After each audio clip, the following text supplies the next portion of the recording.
अस्सलाम वालेकुम साथियों, मेरा नाम है मकबूल अहमद और आप देख रहे हैं सदाए न्यूज़ बनारस। जैसा कि आप सभी जानते हैं कि बुनकर के हालात काफ़ी नाजुक है। आज की वीडियो में बुनकर के सभी मुद्दों पर चर्चा होगी कि बुनकर की जो समस्याएं हैं, क्या समस्याएं हैं और इस समस्या का कैसे निवारण होए। जैसा कि आप सभी जानते हैं कि एक हुनरमंद जो बुनकर है अपने हुनर के दम पर ही अपनी जीविका चलाता है। आज वही हुनरमंद बुनकर जो है बनारस से पलायन कर रहा है दूसरे शहरों में। सबसे बड़ी बात हम कर लेते हैं सबसे पहले कि बुनकर पलायन क्यों कर रहा है। क्योंकि बनारस के अंदर पिछले 20 वर्षों से मजदूरी बुनकरों की नहीं बढ़ी है। जब जब बुनकर अपने गिरस्ता से मजदूरी की बात करता है तो गिरस्ता कहते हैं कहीं और देख ले। इसकी वजह से 20 साल से बुनकर की मजदूरी नहीं बढ़ी है।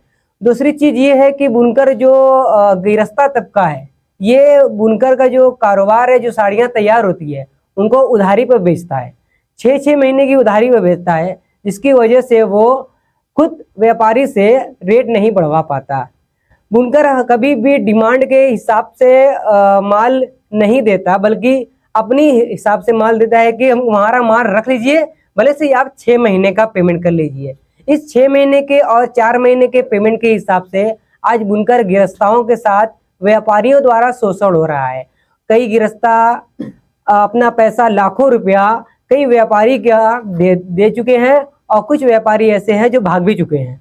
तो कुछ नए भ्रम आते हैं और ऐसी कई खबरें मिलती जा रही है हम लोगों को, और ये उधारी का कार्य करते हैं। इसी वजह से बनारस का जो बुनकर का जो माहौल है, जो बुनकर का कारोबार है, वो बहुत ज़्यादा प्रभावित हो रहा है। ये होगी पहली बात। दूसरी बात कर लेते हैं बिजली की। मुलायम सिंह की सरकार में जब बुनकरों को फिक्स रेट पर बिजली मिली मात्र 75 रुपये में, मात्र 75 रुपये में उनको जो बिजली मिली है, और जब सरकार बदलाती है और नई सरकार आती है माननीय मुख्यमंत्री योगी जी की, तो उनसे ये बुनकरों को जो सब्सिडी मिलती है वो सब्सिडी बंद करने की कोशिश की जाती है। लेकिन इसी दौरान कई बार कई संगठन के माध्यम से जो प्रयास होता है, प्रयासों में ये निकल के आता है कि चलिए बुनकरों को सब्सिडी मिलेगी, लेकिन 5 किलोवाट तक बुनकरों को सब्सिडी मिली और अब वो 2 किलोवाट का 1720 रुपया दे रहे हैं। और इस तरीके से एक नया आदेश आ गया अटल बिहारी योजना के अंतर्गत कि बुनकरों को राहत देंगे, जबकि देखा जाए तो ये बुनकरों के साथ बहुत बड़ी लूट हो रही है। बुनकरों की जो हालत है वो बहुत ज़्यादा दयनीय है, क्योंकि इस तरह से उनका पिछले कई 2-4 वर्षों से, 1 साल हम बता दे रहे हैं आपको, 1 साल से बुनकरों का कारोबार बहुत खराब चल रहा है। आधा से ज़्यादा बनारस खाली हो चुका है। इसकी मेन वजह ये भी है कि गिरफ्तार द्वारा बुनकरों की मजदूरी नहीं बढ़ना, और दूसरा मुद्दा ये है कि बिजली इतनी महंगी हो जाना, जिसकी वजह से बुनकर अपने 3-3 लूम 4-4 लूम छोड़कर सूरत बेंगलोर कारोबार की तलाश कर रहे हैं। हुनरमंद बुनकरों का कोई भी नेता भी नहीं है। सबसे बड़ी बात ये है, बुनकर जो मजदूर वर्ग है वो अपनी मजदूरी गिरफ्तार से इसलिए नहीं बढ़वा पाता क्योंकि बुनकर मजदूर वर्ग कोई संगठन के साथ नहीं है, और किसी संगठन को वो क्या बोलते हैं, किस संगठन में जुड़ता नहीं है, और किसी संगठन से वो प्रयास नहीं करता है अपनी मजदूरी को बढ़वाने के लिए। इसलिए ही बुनकरों की मजदूरी नहीं बढ़ती है। और इसमें बुनकर की लीडरशिप भी नहीं है। बात किया जाए तो सियासी थोड़ा सा ध्यान हम आपका आकर्षित करना चाहेंगे। सियासत में इनका क्या है, ये बुनकर 4 लाख बुनकर वोटर है बनारस के अंदर 4 लाख बुनकर वोटर हैं, और ये 4 लाख बुनकर वोटर कुछ भी नहीं कर पाते, क्योंकि ये अलग अलग पार्टियों को चुन लेते हैं। कोई अपना फूफा बना लेता है नेता को, नए कि हमारे फूफा हैं। कोई खानदानी कांग्रेसी हो जाता है तो कोई खानदानी सपाई हो जाता है। तो बात करते हैं कि ये कभी एकजुट नहीं हो पाए, कभी किसी एक पार्टी के नहीं हो पाए, किसी एक पार्टी को चुन नहीं पाए, कभी इन्होंने अपनी क्या बोलते हैं एकता नहीं दिखाई, जिसकी वजह से इनका सियासत में भी कोई अहम योगदान नहीं है। सियासी लोग इनके यहाँ आते हैं, चुनाव आता है, वो आते हैं, हाथ पैर जोड़ते हैं, वोट लेकर चले जाते हैं।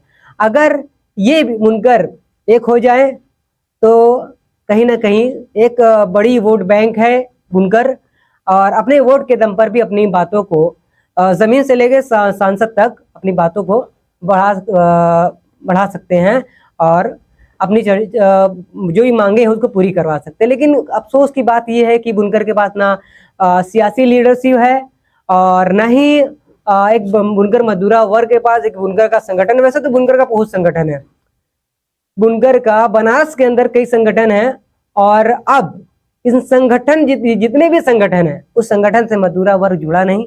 मजदूरा वर्ग क्या बोलते हैं, अपना नेता चुना नहीं, अपना संगठन चुना नहीं, जिसकी वजह से आज बुनकरों की जो हालत बहुत ज्यादा है।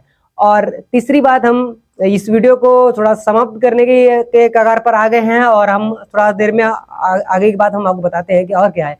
बिजली की जो समस्या है, बुनकर जो है बिजली की समस्या ये है कि इस समय जो नया आदेश आया है, इसी 2023 में आदेश आया है कि बुनकरों को पर लूम पर 400 रुपया लिया जाए।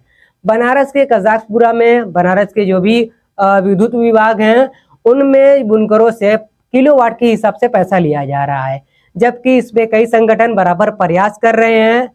और जो माननीय मुख्यमंत्री योगी जी अटल बिहारी योजना के अंतर्गत बुनकरों को राहत देने की बात कर रहे हैं, वही विद्युत विभाग जो है बुनकरों का शोषण कर रहा है और बुनकरों से 5 किलोवाट तक के कनेक्शन पर 2 किलोवाट का 1720 रुपया ले रहे हैं। ऐसे में जो बुनकर की जीविका है वो चल नहीं पा रही है और क्या बोलते हैं, लोग परेशान बने हैं, लोग शहर छोड़ रहे हैं। लोकसभा चुनाव करीब है, इस मामले को सियासी थोड़ा बनाने की जरूरत है और बुनकरों को एक होने की जरूरत है ताकि वो अपना एक नेता चुने और एक नेता चुनने के बाद वो अपनी बातों को बखूबी रखे कि बुनकर का रोजगार कैसे बचेगा। बुनकर का रोजगार लीडरशिप तो चाहिए ही। दूसरा है कि जो बुनकर रोजगार करते हैं, मैं अपना बता दे रहा हूँ, जो रोजगार करते हैं, जो साड़ी तैयार करते हैं, उनको आपसे ही अपना माल कैश पर बेचना पड़ेगा। जब आप अपना माल कैश पर अपनी चीजों की वैल्यू बढ़ाएंगे तो आप कहीं ना कहीं सक्सेस हो जाएंगे। अगर से आप 6 महीना 4 महीना उधार कीजिए, एक गिरफ्तार समाज का अपना एक संगठन होना चाहिए ताकि वो इन बातों को व्यापारी तक रख सके और सरकार तक अपनी बातों को रख सके। मजदूरा वर्गों को भी अपनी बातों को सरकार तक ले जाने की जरूरत है, सरकार से कहने की जरूरत है। और जिस तरीके से कोई संगठन नहीं चुन रहे हैं और जो समस्याएं हैं उन समस्याओं का एक समाधान बनना चाहिए। आपको हमारी ये वीडियो कैसी लगी और आपको हमारे ये विचार कैसे लगे? अगर अच्छे लगे हैं तो विचार को हमारे शेयर कीजिए। और जो मजदूरा वर्ग है, पलायन ऐसे ही रुकेगा जब मजदूरा वर्ग एक साथ हो जाएंगे, एक संगठन चुनेंगे और जब गिरफ्तार वर्ग एकजुटता के साथ अपने मालों को तैयार करेंगे, एक उनको मार्केट मिलेगी और एक उनको अपनी एक मार्केट चाहिए, खुली मार्केट, जहां वो अपना माल तैयार करके बेच सकें और ताकि एक रेट एक मार्केट का हिसाब किताब बन सके, एक रेट और एक मार्केट बन सके।